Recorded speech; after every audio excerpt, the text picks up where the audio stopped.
Hello दोस्तों, स्वागत है आप सभी का एक बार फिर से हमारे YouTube चैनल ज्ञान स्टार प्लस में।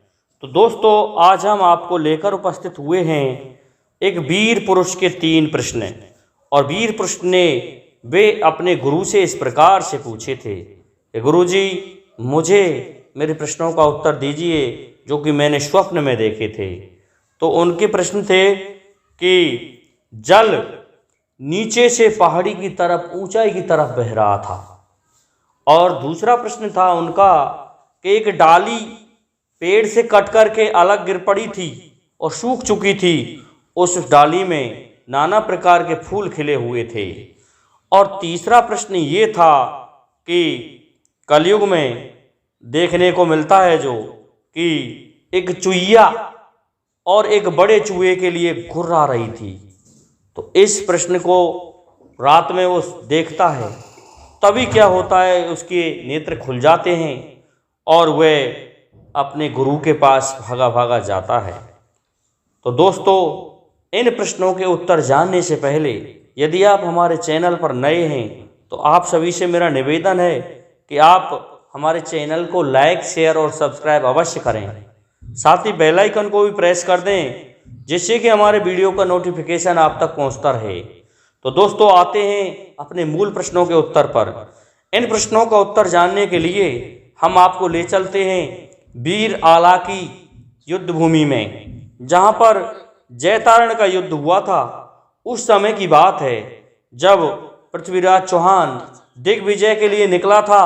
तो उस समय क्या हुआ दोस्तों, वो स्वप्न में वीर इंदल इन तीनों प्रश्नों को देखता है। और यूं तो उनका कहने को तो गुरु अमरावी था, परंतु वो अपने पिता को ही अपने गुरु मानते थे। तो वीर इंदल ने ये 3 प्रश्न देखे थे स्वप्न में। अब क्या होता है, वो शिविर में सोते हुए जाग पड़ता है और अपने पिताश्री के पास जाता है और आला से कहता है कि हे पिताश्री, मैंने इस तरह से 3 प्रश्न इस तरह से देखे हैं, स्वप्न देखे हैं, इनका क्या मतलब होता है। तो इस पर आला कहने लगा कि हे पुत्र, अभी इनका समय नहीं आया है, इनका समय थोड़ा बाद आएगा, तब मैं आपको बता दूंगा कि इन प्रश्नों का क्या मतलब होता है। तो क्या होता है, तभी पृथ्वीराज चौहान चढ़ाई कर देता है जयतारण पर। और वहाँ पर वीर आला, उदल, इंदल सभी युद्ध करने आए थे। वह उनका अंतिम युद्ध था। अब क्या हुआ, उन दोनों में वहाँ पर घमासान युद्ध होता है उनकी सेनाओं में और उनमें। तो उसमें वीर उदल मारा जाता है और उदल के मरने से वो परेशान हो जाते हैं। और क्या होता है, अब तो आला मारने के लिए तैयार हो जाता है पृथ्वीराज चौहान को। तभी जब आला ने पृथ्वीराज चौहान को काटने को उद्यत हुआ तो उसी समय अमरा गुरु आ जाते हैं और अमरा गुरु उसे बचा देते हैं कि नहीं, तुम्हारा भाई युद्ध में मारा गया है, तुम किसी दूसरे को इस तरह से मत मारिए, आज से तुम अब जाओ, साधु हो सकते हो। ऐसा कहने से वीर आला रुक जाता है। और तभी वहाँ पर उनकी जो पत्नियाँ थीं आला, उदल, इंदल की, वो आ जाती हैं और वे इस तरह से पूछ रही थी गाँव में, किसी ने आला को देखा है, उदल को देखा है, इस तरह के प्रश्न पूछ रही थी। तो क्या होता है दोस्तों, पहुंच जाते हैं उन आला उदलों के पास में ही, आला और इंदल के पास में ही, क्योंकि उदल तो मारा जा चुका ही था। और उनसे ही जाकर पूछ लिया कि आपने इंदल और आला, उदल इनको देखा है। तब आला इंदल से कहने लगा कि इंदल, अब तू चल और तेरा जो पहला प्रश्न है उसका उत्तर मैं तुझे अभी बताए दे रहा हूँ, पर यहाँ से चल। तो आला और इंदल आगे जाते हैं।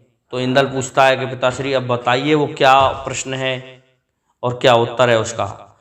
तो आला कहने लगा कि तुम्हारा पहला प्रश्न था कि मैंने जल नीचे से ऊपर की तरफ बहता हुआ देखा है।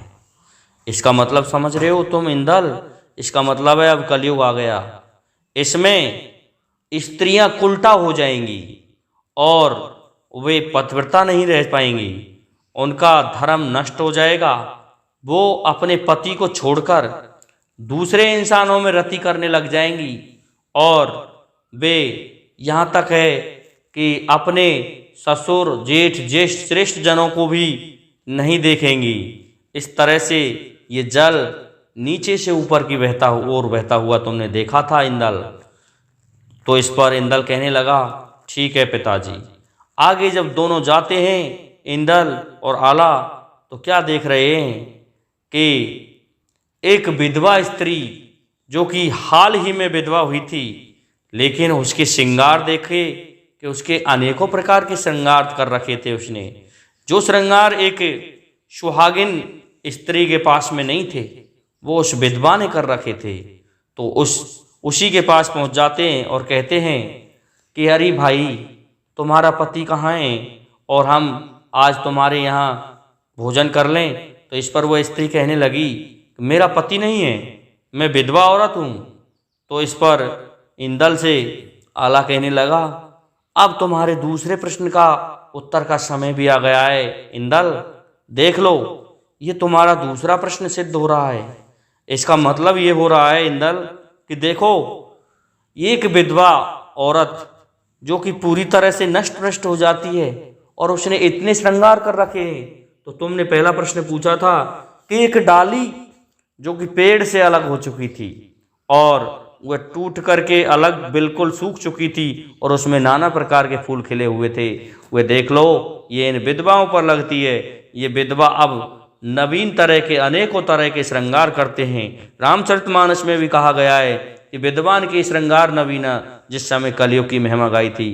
तो इसलिए हे इंदल अब ये कलयुग की महिमा आ चुकी है, इसलिए अब तुम यहाँ से आगे बढ़ो।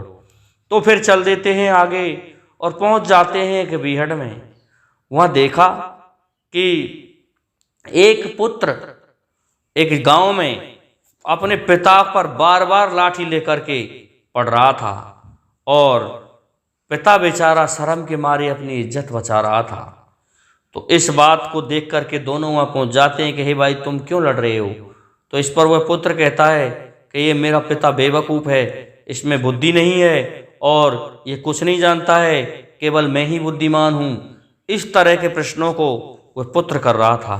तो इस पर इंदल से आला कहने लगा कि हे इंदल देखो ये तुम्हारे तीसरे प्रश्न का उत्तर है। तुमने तीसरा प्रश्न पूछा था कि मेरे स्वप्न में एक चुईया और एक बड़े चुईया पर घुर्रा रहा था। तो तुम्हारी समझ में नहीं आई ये बात कि देखो एक पुत्र अपने पिता पर इसी तरह घुर्रा रहा है और स्वयं को बुद्धिमान मान रहा है, जबकि उस पिता ने इसके लिए क्या नहीं किया, इसको बड़ा कर दिया, इसको पढ़ाया लिखाया, इसको शिक्षा दिलाई, इसके लिए भूमि मकान आदि बनाए और जिंदगी भर कमा करके इसका लालन पालन किया। अब ये सक्षम हो गया है तो अब ये अपने पिता को बुद्धिहीन कह रहा है, जबकि अपने पिता के बराबर इसमें बुद्धि कभी नहीं हो सकती। परंतु ये कलयुग है, इसलिए हे इंदल तुम समझ गए होंगे ये प्रश्न तुम्हारा यहाँ पर सटीक होता है कि एक चुईया एक बड़े चूहे के लिए घुर्रा रही थी, इसलिए वो छोटी सी चुईया घुर्रा रही थी। तो अब चलते हैं, हम दोनों साधु होंगे और भजन करेंगे, क्योंकि कलयुग का आगमन हो चुका है। अब कलयुग पूरी तरह से आ चुका है। अब तक कलयुग में कुछ कमी थी, परंतु अब ठीक तरह से आ चुका है। ऐसा कह करके दोनों वीर चले जाते हैं और जाकर के गुफाओं में अपने शरीर में भस्मी रमाते हैं और लेकर के दीक्षा भजन करने लग जाते हैं। तो दोस्तों मैं समझता हूँ आपको हमारा ये वीडियो अच्छा लगा होगा, इसलिए आप सभी से मेरा निवेदन है कि आप हमारे इस वीडियो को लाइक शेयर और सब्सक्राइब करें, साथ ही बेल आइकन को प्रेस कर दें, जिससे कि हमारे वीडियो का नोटिफिकेशन आप तक पहुंचता रहे। जय हिंद, जय भारत।